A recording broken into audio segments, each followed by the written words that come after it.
Happy holidays. Merry Christmas, everybody. Today's matchup features two teams eager to come away with a late season win. It's the Browns going up against the Buccaneers. So, with the call of this Week 16 matchup, let's hand it over to our commentators, Brandon Guyton and Charles Davis. Now, we're about 5 miles northwest of downtown Tampa at beautiful Raymond James Stadium near Florida's Gulf Coast. Today, it's the penultimate week of the regular season, Week 16, and we've got a good one in store between the Cleveland Browns and the Tampa Bay Buccaneers. Hi again, everyone. Brandon Guyton alongside Charles Davis. And Charles, you take a look at this Buccaneer ball club. They come in playing some decent football, 5-3 in their last 8 games. And the way they played last week defensively, you look at the tape, it looks like they had extra guys on the field, and they thoroughly shut down that offense. Meanwhile, for the Browns here, they come in feeling good after back-to-back victories. Out is the kickoff unit as they run up and send this one away. This fielded at the 2. And look at this. Right away, a loose football. And it looked like he was able to get it back. So a big sigh of relief there, as that would have been a disastrous way to start this ball game. Now whistles, and we've got a man down. A man down here following the kickoff. Not something you want to see in Week 16 or any week, really. We'll be right back.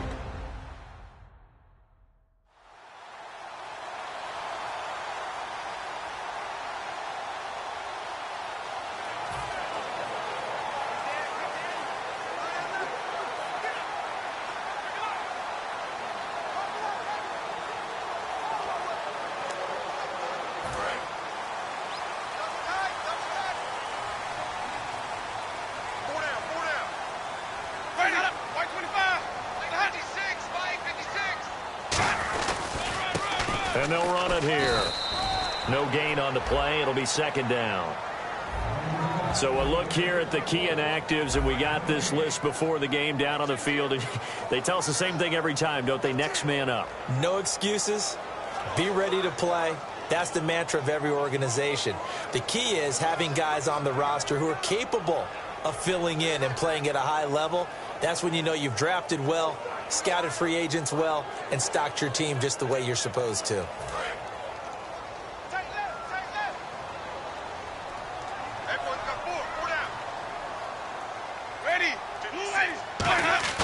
Now Jameis on second down.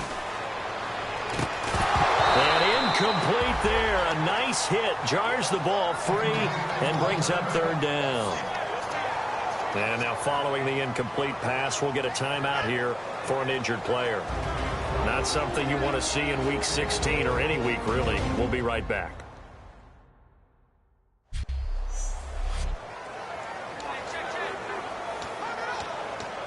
So now an early 3rd and 10 here on their opening drive.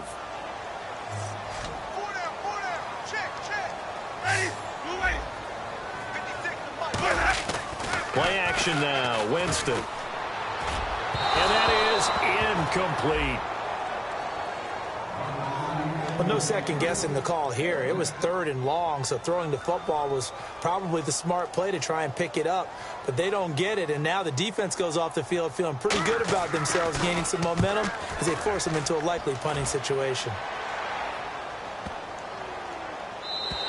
And that one hits at the 7, but bounds into the end zone, and that'll be a touchback. So here come the Browns for their first drive on offense. And a glance here at their shifty mobile signal caller.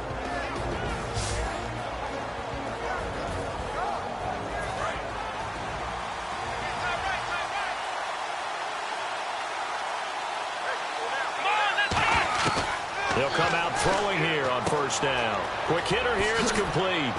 And this one will go to the 28-yard line. A good pickup there. 8 yards on the first down completion. Partner, nothing complicated here. This is just a pretty simple drag route. You're exactly right, Brandon. Instead of throwing it downfield, they just throw it underneath and let the receiver do the work. They'll set up to throw. He's going to flip that out to the flat. It's complete.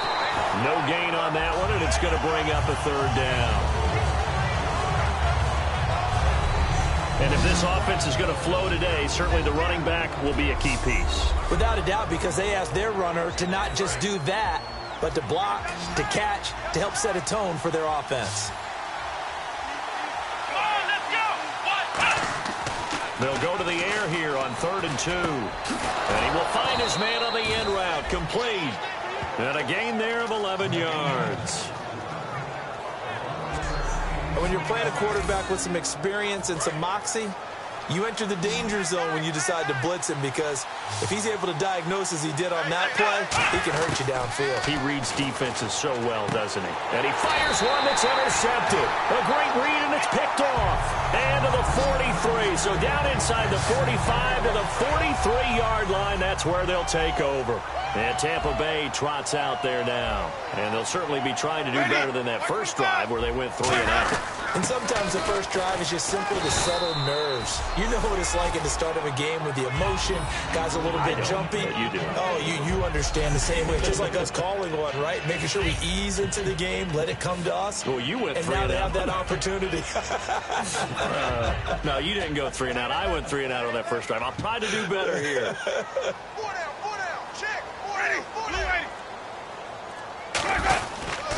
And they'll go with the ground attack here. And he'll be stopped up quickly here at the 38. 2 yards the gain there, and now they're left with a 3rd and about 4 for a first. Well, I think we know by now that every run is not going to be broken and get all the way to the end zone. But these short ones still have their value. You can still set up the play action and throw the football. You control the clock because you have the ball and they don't. And often the physicality sets the tempo for the game. Would it be safe to say that as precise as routes are supposed to be run in the NFL, maybe they're not quite as precise in college ball? That's accurate, yeah. And I think we saw a college route in the NFL there. Just find the soft spot, find the dead zone, and find the first down. And that's what he just did. It's a tried and true formula, and I don't think it'll change for as long as we play football. If someone's trying to throw the ball and you can put pressure on them and make it tough, that's only going to help your defense. Yeah, he's since being hurried. He got rid of it before taking the hit, but incomplete. And he will lose yardage here to the 31-yard line. It'll be a loss of 1, and that'll bring up a 3rd and 11 situation. The defense won that play so fast, and I think if the running back even had time to notice if anyone was there, it was just a blink of an eye, and there was a loss on the play. On 3rd down, Winston airing it out deep for Woods. And a shot taken on 3rd down, unsuccessful. 4th down now. What I loved about meeting with these coaches before the game is we didn't even have to ask any questions. They told us that they were going to be aggressive and push the ball downfield. They weren't successful on that play, but look for them to try it again later. And this one is right down the middle. And the Bucs take a 3-0 lead. So it's a 7-play drive, but it stalls out in the end. Let's credit the defensive front 7. They were a little leaky at the start of the drive, but they stiffened toward the end. This will be taken to the back of the end zone. And no run back here. This will be a touchback, and it comes out to the 25-yard line. And now Cleveland geared up to take the field. And following the interception, we'll see what they can put together on this drive. I can hear my old college coach right now. He always used to tell us before every game, the team making the fewest mistakes will win. What they're hoping is that last mistake is their only one of the game. Coaches, that's all they talk about, turnovers, right? Minimizing those and maximizing opportunities. Partner, you know I love to point out when teams break tendency and do something a little bit different from the norm. But when you run the ball in the first play of the drive, that's not a tendency breaker at all. That's just trying to establish yourself as you move forward.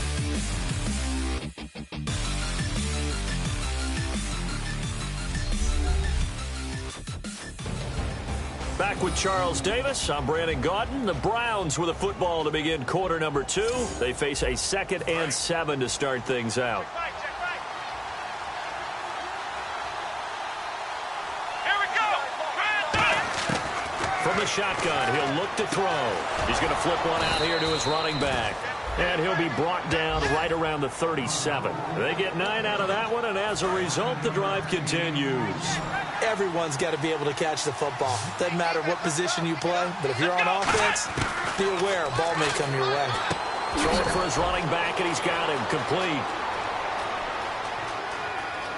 And he'll take it into the end zone for a Browns touchdown. A big play there. His 11th touchdown of the year. And the Browns have taken the lead.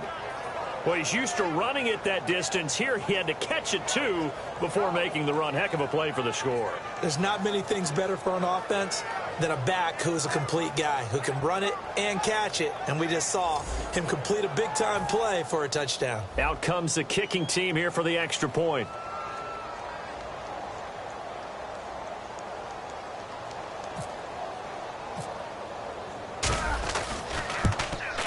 And this is up and good to make it 7-3.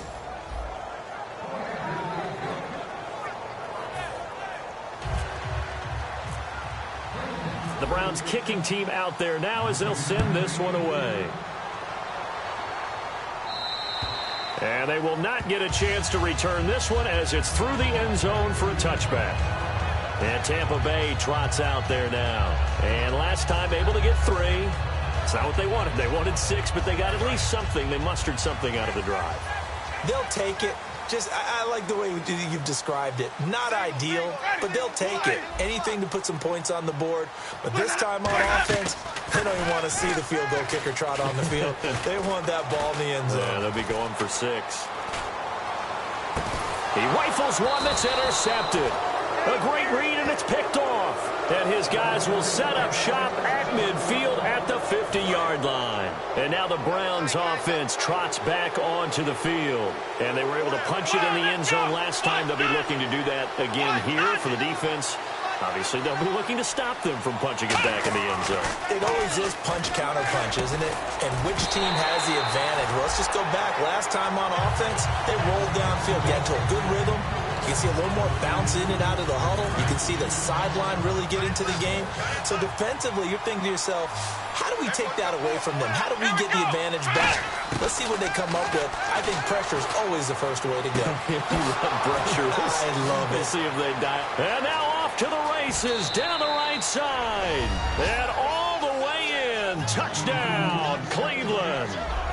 Their big-bodied receiver hitting double digits with his 10th touchdown of the season. And the Browns are able to strike quickly for 6. As a fan, is there anything prettier than a well-executed post route?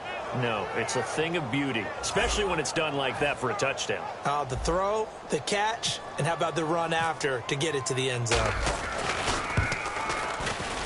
And this one's right through to make it a 14-3 ball game. Well, it wasn't a one-play drive, but I think they'll take it. The scoring summary, 2 plays and into the end zone. The kickoff unit is out on the field, and they will send this one away. And that'll carry over the back line of the end zone for a touchback. Now the Buccaneer offense set to take over again. And last time wasn't pretty. 1 play and an interception. We'll see if they can do better. I want to see if they want to go ahead and throw the ball again now on this drive after what happened on the last one. Throw it on the first play. Give the quarterback some confidence. See what happens. Trying to shake off the interception. He'll look to throw. Under a heavy rush, and down he goes. That one will set him back nearly 10 yards here on first down on the sack. Well, that was an interesting little chess match there because the offense went empty set. No running backs in the backfield, so they're trying to get people out into a route pretty quickly. But guess what? The defense sees that. They go ahead and move themselves into a blitzing situation and come right after the quarterback. They had more guys there than they could block. So a ways to go here on 3rd and 10. I'm going to show my age here a little bit. We used to talk about running backs catching the ball as safety valves. Nowadays, they're a big part of the passing offense. Quit acting like you're so old. You're only 65. A gain of 19 and picking up the first. And that's how you pick up a first down. Not only does he make the catch, but has enough body control to get his feet down inbounds, toe tapping and dragging to make sure he gets it done. Throwing middle, but it's incomplete. Robert Woods, the intended receiver that time. And that'll bring up 2nd down. When you see passes knocked down by those guys I call the frustrated fullbacks, the linebackers, you know that in their zone coverage, they were able to drop, see the ball thrown, and react to it very quickly. Jameis to throw it. And this is going to be incomplete.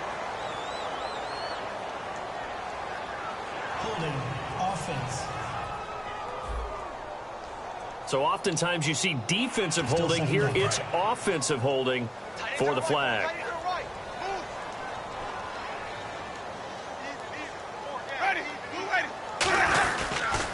They'll give it to him right up the gut. And he'll get this one up to about the 39 here. Give him 4 yards there, but still in a big hole. 3rd and long. It's been a struggle this entire game trying to move the ball on the ground. But every now and then you find a little chink in the armor, and that type of run right there lets them know that they can't stop every single run for almost no gain. Throwing, Winston finding his safety valve here. That's complete. They pick up 10, but it'll still lead to a 4th down. That's certainly playing down in distance very well by the defense, isn't it? Take whatever you want underneath, by all means. 2 minutes to go here in the first half. We'll come back to Tampa after this timeout.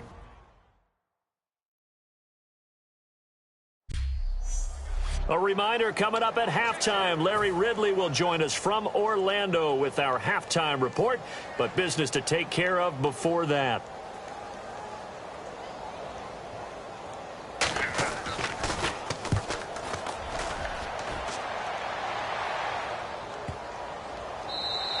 And this one hits at the 3 and then bounds into the end zone for a touchback.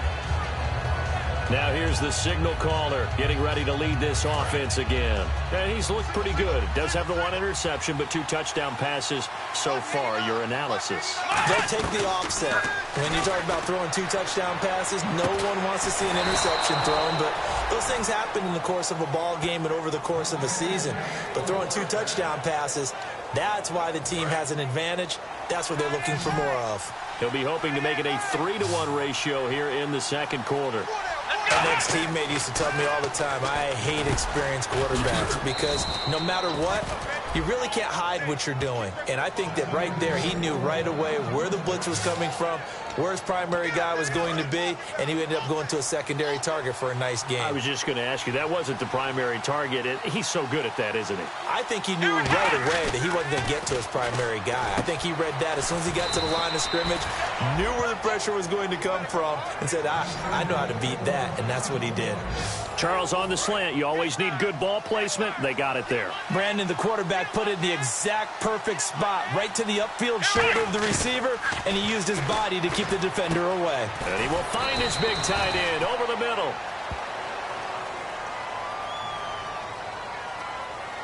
Holding offense. So there you go, holding by the offense, and that'll push him back.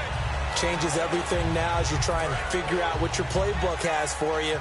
Longer yardage situations, tougher to execute and pick up first downs. Let's go! Again, he'll drop to throw. And it's a short one here, complete to the tight end.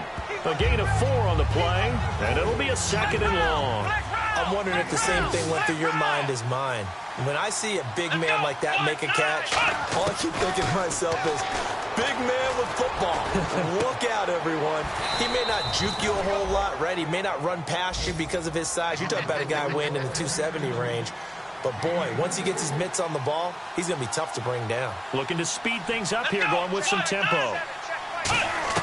Inside the red zone here, they'll look to throw. And he takes a shot on the release as this will be incomplete. Really nice play by the guys on the defensive side of the ball, but for the guys on the offensive line, they're doing a nice job of trying to protect their passer. But when a guy hops in the air and goes airborne to try and knock one away, it's difficult because you can't reach out and grab him. That'll be a holding penalty. So all you're trying to do is make some type of a play on him, make some type of contact to try and get his arms out of the sky. He'll try again with the arm here on 2nd down. And he fires one that's intercepted. A great read, and it's picked off. And his guys have got it back at the closing stages of the first half. And not great starting field position here for the offense. That late in the clock, second quarter, why not just run it a time or two and get it into the locker room? What you're saying makes absolutely perfect sense. Run it and get out of there. But I'm just wondering if the pressure of today's NFL and the high-powered offenses that you're... Now, never mind, Larry. Forget your halftime report. Apparently, we are set for the third quarter of action already. That's fielded in the end zone. And he'll take it back to about the 19-yard line. Now out comes their leader and the captain of this offense back onto the field. He's showing off that arm, showing it off very well. They've got the lead. Don't forget, though, about the protection he's had. The protection's been good. And I'll guarantee you he hasn't forgotten about it at all, because that's keeping him clean in the pocket, allowing him to step into throws and make those deep passes come true. I mean, it's just been beautiful for him to do. But guess what? In the huddle, on the sidelines, guaranteed he's thanking those big guys up front for keeping him safe. I have a feeling he may even buy dinner. Indeed,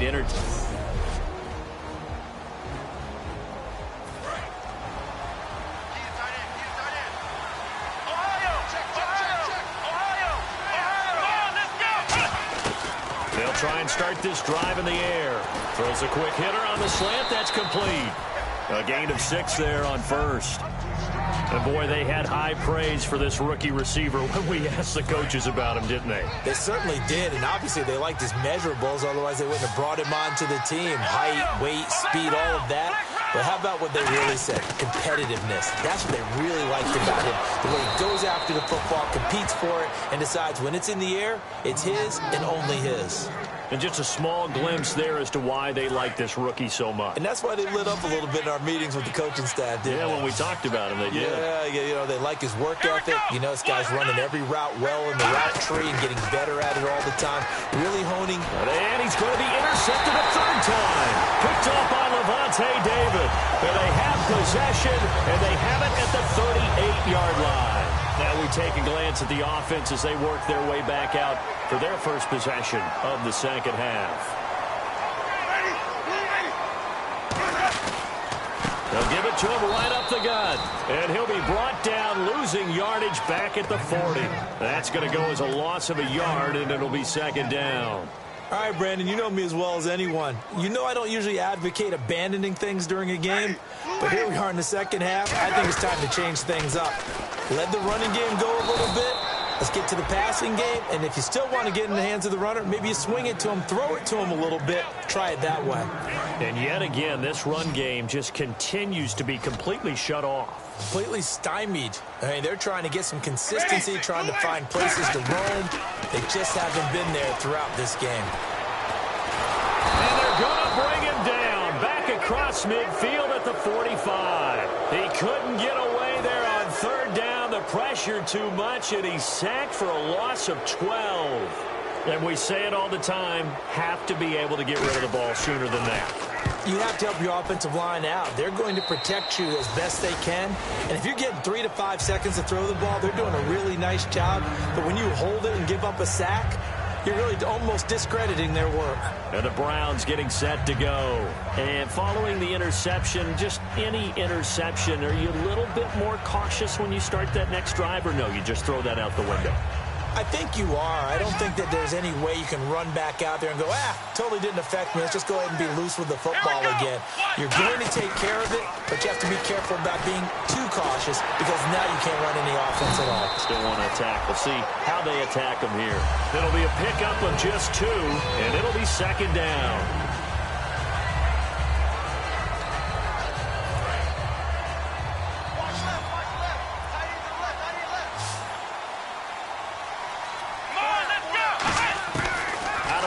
They'll look to throw. And he bats it away, and it falls down incomplete. Well, the numbers have been good in the passing game, and certainly a big reason why they have the lead. But now here, third quarter, maybe go to the run game a little more? Yeah, perhaps. I mean, after that incompletion, a little credit to the defense for shutting them down on that play. Maybe you try and run the football a little bit more in this spot. But they have to feel good about how they've been throwing it overall.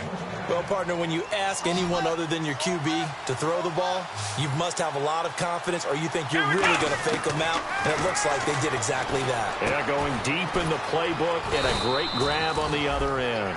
Give him 9 there on the first down completion. They like going to him in the slot. He catches another one. I think this comes under the heading of, until they stop him, why not go back to it? He has something going really well. Great working relationship with the guy throwing the ball, and they keep making the connection. And the hit jarred it loose. It's incomplete. Whenever I see an in-route dropped, as we just saw in that play, I'm always thinking that in the back of their mind, They're worried about what's coming at them because they're going towards traffic on that route as opposed to being away from it and maybe having a little bit more space. It's a short one here, complete to his tight end. A pickup of 11, and it moves the chains. And a good quarterback facing zone coverage. If he has just a little bit of time to survey the scene, that's what's going to happen. No doubt about it. If there's no pressure, he's going to continue to pick them apart because he'll have all that time to find someone open downfield. He can only cover for so long. So maybe they want to go to a zone blitz scheme, get a little bit more pressure. Remember when Carolina did that against Denver? They lost the game ultimately. They dropped the defensive end out, and he ended up with an interception in that game in Super Bowl 50. Maybe some sort of scheme like that to try and get more pressure at the passer. And he'll give it here to his running back. And he's going to be met at the line of scrimmage and taken down. We are off to the fourth quarter here on this special Christmas Day broadcast. We'll return with more after this. You're watching the NFL on EA Sports. Back now in Tampa. It's the Browns football, and they've got the lead here as we start quarter number 4. Here comes the 8th play of the drive, and they need a full 10 yards on third down. They'll look to throw here. He's got his man on the crossing route. Give him 12 yards on that one. It earns him a fresh set of downs.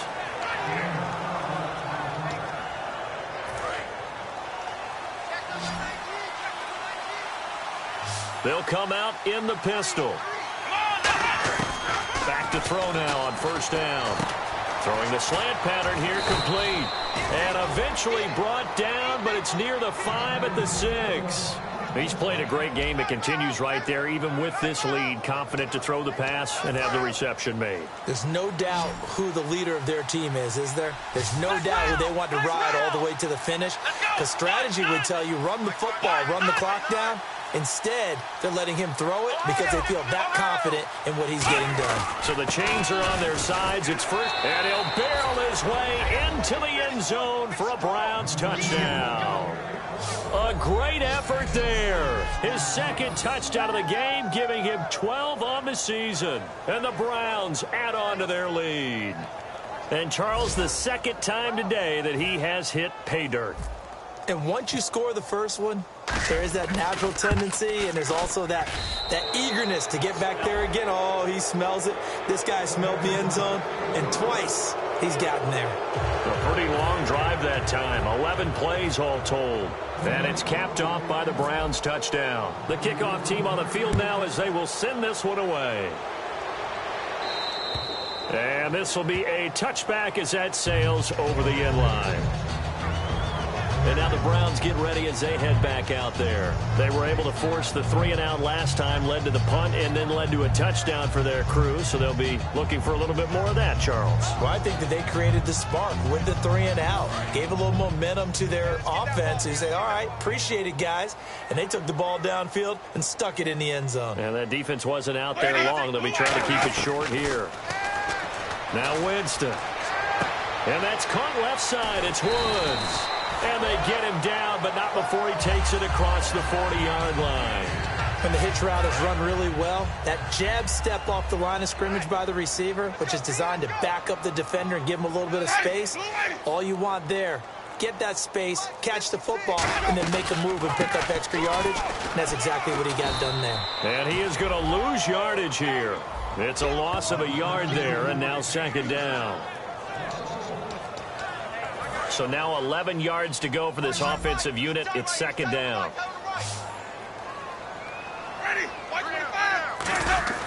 Now Jameis on second down. He's going to flip one out here to his running back. And he'll get up to the 43-yard line. It'll be a gain of 4. And it'll be third down. He had time, was able to survey the field and find a soft spot in that zone coverage. And that's where it gets difficult for a defender, Brandon. You go to your spots on the field that you have to cover, and when the offense finds an area that you're not in, that's where they throw the football. They got a man. It's Woods. 23 yards on the play. Nothing flashy there. The slant to the slot. Oh, and the frustration for the defensive guys, because it's a quick play. And you know it's going to be a bang-bang play in terms of the throw and the catch.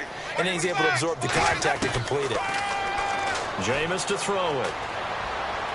And seeing no options, he just tosses this one away, incomplete. Now that'll bring up second down.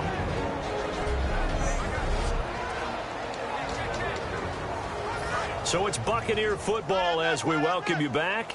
They're looking at second down now as they search for a consolation score. On second down, Winston again. And this will be incomplete. And here comes play number 6 on this drive. And here we go now. An extra defensive back in there on 3rd and 10. To throw is Winston. Touchdown, Tampa Bay. Robert Woods, his 5th touchdown now on the year. And the Bucs are able to cut into that deficit. And that touchdown puts us in a position to have a discussion, doesn't it? Now it'll be a 2-score game after the conversion. Yeah, I mean, there's no doubt with a 2-score game they're going to have to onside kick it. We'll just see if they've got a miracle up their sleeve. And you wonder what onside kicks they're going to use and in what sequence if they hope to have a chance to win this game. 2 scores down, 3 timeouts left. Still a chance if they can somehow get this one back. And the Browns are able to cover this one up. They knew they needed a miracle. They had to have that onside kick. They didn't get it. Well, as we knew, even before they put the toe to the leather on that one, their chances of getting that done, slim and none. And I do believe we saw Slim just leave the door, didn't we? We did indeed. I think we're down to none. They'll give it to him right up the gut. And now the Bucs decided to take a timeout defensively. It's just their first. They've got 2 more to use here in the final stages. And after the play on the ground, that brings up second down here.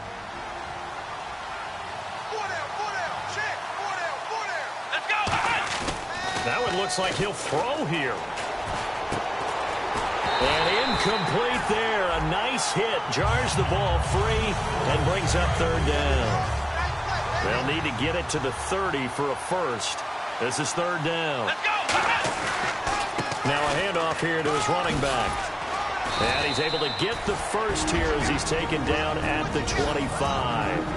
And the Buccaneers go ahead and take another timeout. That'll leave them with just 1 remaining in this 4th quarter of play.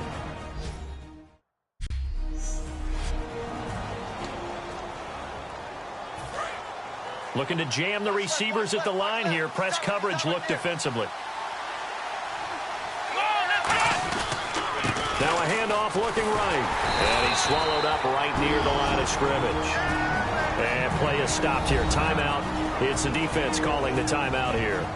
That'll be their 3rd and final stoppage here as we step aside. Second down following the run.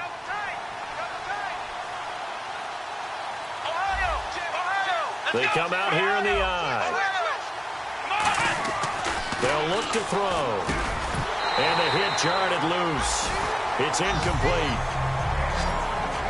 That was a classic example of trying to run with the ball without securing the catch. He was thinking about those rack yards instead of making the catch first and then taking off. And the Bucs with an extra defender in the secondary now on 3rd down. Nowhere to go here. He lost the football. And his crew will take over with a football at the 35-yard line.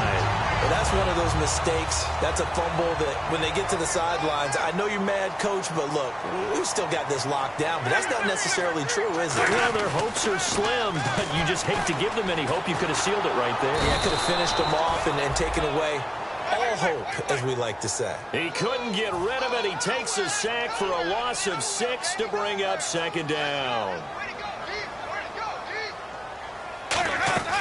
Now a second down throw for Winston. Throwing for his running back, and he's got him complete. And he's able to take this one up to the 35-yard line. It'll be a gain of 6, and that's going to make it 3rd down and 10. And they're going to speed things up here. On 3rd down, Winston. And he finds Safarian Jenkins. And the play goes for 19 yards, gives him a new set of downs.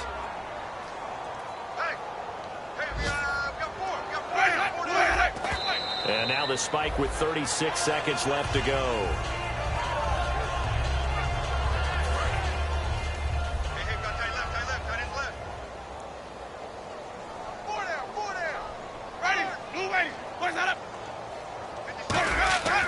Again, it's Winston. Oh, he's got a man wide open, complete.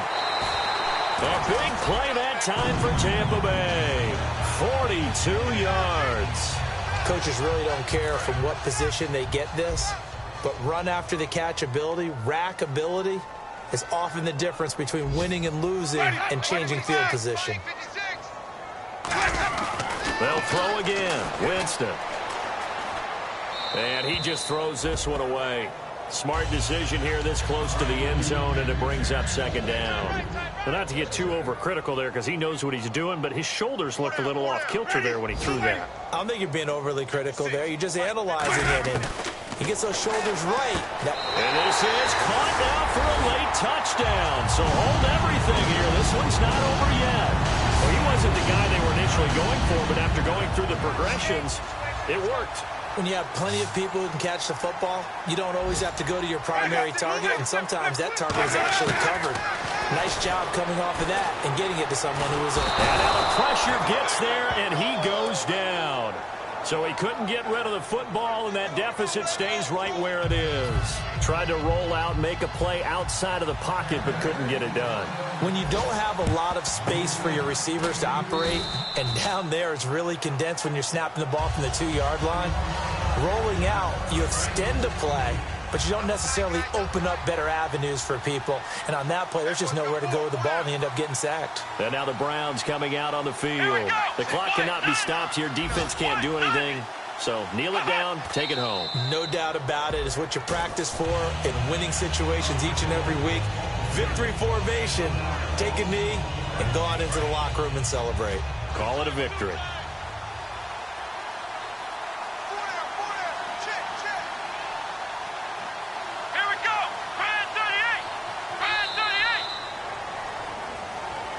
A road win in the National Football League. Charles, you never take that for granted no matter who you're playing, no matter where you're playing. You take it and you run with it. And you know you primed the pump all week in your own home facility. No one thinks we can do this. Only people who believe are right here in this room. And then you go on the road, band together, and get it done. So for the Browns, their hopes of a 500 season stay alive as they move to 7-8 now on the year. And they'll return home next week to take on the New Orleans Saints. Meanwhile, for Tampa Bay, their playoff hopes take a big hit as they fall to 8-7. And they'll try to rebound next week as they head to Glendale to take on the Cardinals.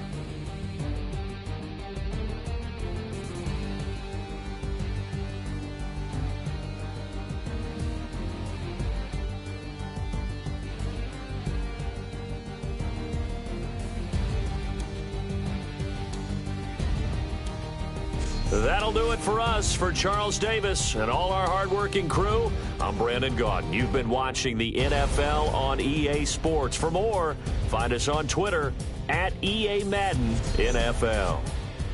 With that, we say so long from Tampa.